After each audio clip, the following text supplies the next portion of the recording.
الحمدللہ رب العالمین والصلاة والسلام علی سید الانبیاء والمرسلین اما بعد فاعوذ باللہ من الشیطان اللعین الرجیم بسم اللہ الرحمن الرحیم۔ تمام سامعین سامعات متوجہین متوجہات ملائکہ صالحین ارواح طیبات السلام علیکم ورحمۃ اللہ وبرکاتہ۔ سامعین محترم، اس ہفتے پھر آپ کی خدمت میں اپنا پروگرام درس دین لے کر حاضر خدمت ہیں۔ اس درس میں ہم اپنے شیخ محترم جناب سید محمد اطہر علی ہاشمی مدظ اللہ العالی کی انتہائی پیاری تصنیف میرا پیارا دین اسلام سے ایک موضوع لے کر اس کے متعلق شرعی احکامات آپ کی خدمت میں بیان کرنے کی کوشش کرتے ہیں۔ نماز سے متعلق موضوعات چل رہے تھے اور ضمن میں ہم تمام فرائض، واجبات، سنن موقدات اور تمام چیزیں بیان کرتے ہوئے ہم نوافل کی بیان اور موضوع ہم ذکر کر رہے تھے۔ نوافل کی کئی اقسام ہم نے ذکر کی تھیں، تو آج آخری قسم جو ہم نے آپ کی خدمت میں ذکر کی ہے نفل نماز حفظ قرآن کے لیے۔ تو یہ انشاءاللہ آج ہم سنتے ہیں۔ جو قرآن کریم حفظ کرنے کا ارادہ کرے یا حفظ کیا ہوا بھول جاتا ہو، حافظہ کمزور ہو، اسے چاہیے کہ جمعے کی رات آخری تہائی حصے میں رات کو اٹھے۔ اس وقت رحمت الہی زیادہ متوجہ ہوتی ہے اور مقبولیت کی گھڑی ہوتی ہے۔ اگر آخری تہائی رات کو نہ اٹھ سکے تو آدھی رات کو اٹھے، یہ بھی نہ ہو سکے تو اول شب اٹھے اور بعد نماز عشاء 4 رکعت نماز ادا کرے، اور نماز سے فارغ ہونے کے بعد اللہ تعالیٰ کی اچھے الفاظ میں حمد و ثنا کرے،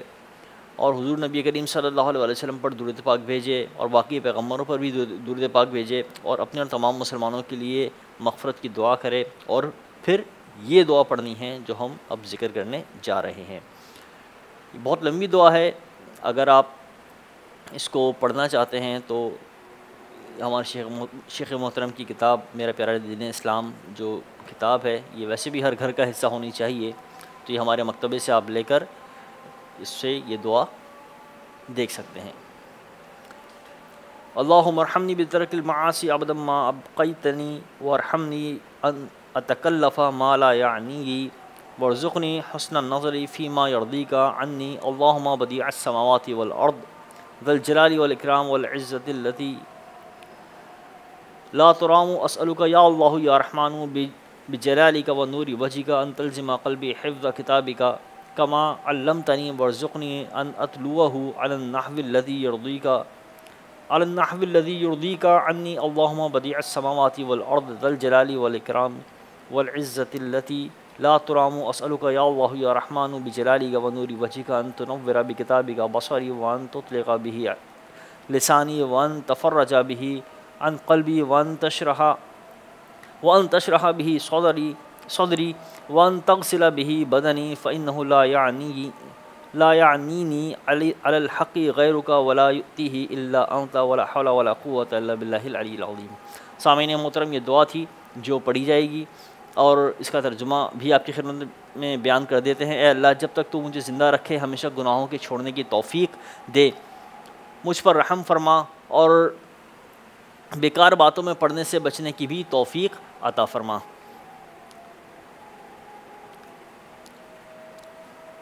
جو امور تجھ کو مجھ سے راضی کرے ان میں اچھی بصیرت نصیب فرما۔ اے اللہ، زمین و آسمان کے ایجاد کرنے والے، عظمت و جلال اور ایسی عزت کے مالک جس کا تصور بھی نہیں کیا جا سکتا، میں تجھ سے سوال کرتا ہوں، اے اللہ، اے رحمان، تیری عظمت، تیری ذات کے نور کا واسطہ دے کر کہ جس طرح تو نے مجھے اپنی کتاب کا علم دیا ہے، اس طرح میرے دل کو اپنی کتاب حفظ کرنے کا بھی پابند بنا دے۔ مجھے اس طریقے پر تلاوت کرنے کی توفیق عطا فرما جو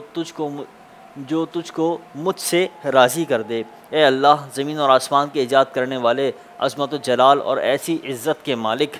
جس کا تصور بھی نہیں کیا جا سکتا، کہ تجھ سے سوال کرتا ہوں، اے اللہ، اے رحمان، تیری عظمت اور تیری ذات کے نور کا واسطہ دے کر کہ تو اپنی کتاب کے نور سے میری نگاہ روشن کر دے، اس کو میری زبان پر جاری کر دے، اور میرے دل کی گھٹن کو اس سے دور کر دے اور اسے کھول دے، اور میرے بدن کو اس کے نور سے دھو ڈال، یعنی پاک کر دے، اس لیے کہ تیرے سوا کوئی حق تک پہنچنے پر میری مدد نہیں کر سکتا، تو ہی مجھے حق عطا فرما سکتا ہے، اور تمام تر طاقت و قوت اور بزرگی تیری ہی مدد سے ہے۔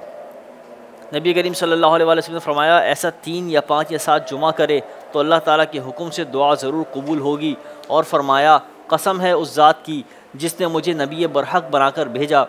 اس طریقے پر مذکور دعا کبھی کسی مومن کی خالی نہیں جاتی۔ حضرت ابن عباس رضی اللہ تعالیٰ عنہ سے روایت ہے کہ رسول اللہ صلی اللہ علیہ وسلم کے حکم پر حضرت علی کرم اللہ تعالیٰ وجہہ الکریم نے یہ عمل کیا۔ ابھی 5-7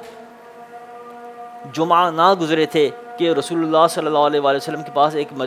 مجلس میں حاضر ہوئے اور عرض کیا کہ یا رسول اللہ صلی اللہ علیہ وسلم، اس سے پہلے تقریباً 4 آیاتوں سے زیادہ یاد نہ کر پاتا تھا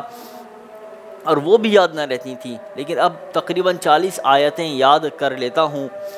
اور جب انہیں پڑھتا ہوں تو ایسا معلوم ہوتا ہے کہ گویا کتاب اللہ میرے سامنے ہیں، اور پہلے میری یہ حالت تھی کہ ایک حدیث سنتا تھا تو پھر اسے دہراتا تھا تو یاد نہ رہتی تھی، لیکن اب یہ حال ہے کہ حدیثیں سنتا ہوں اور پھر انہیں یاد کرتا ہوں تو ایک لفظ بھی نہیں چھوٹتا۔ ترمذی کی یہ حدیث پاک ہے جو روایت آپ کی خدمت میں پیش کی ہے۔ اللہ تبارک و تعالیٰ سے دعا ہے کہ قرآن کے نور سے ہمارے سینوں کو، ہماری دنیا اور آخرت سب کچھ روشن فرمائے، آمین بجاہ نبی کی الامین صلی اللہ علیہ وسلم۔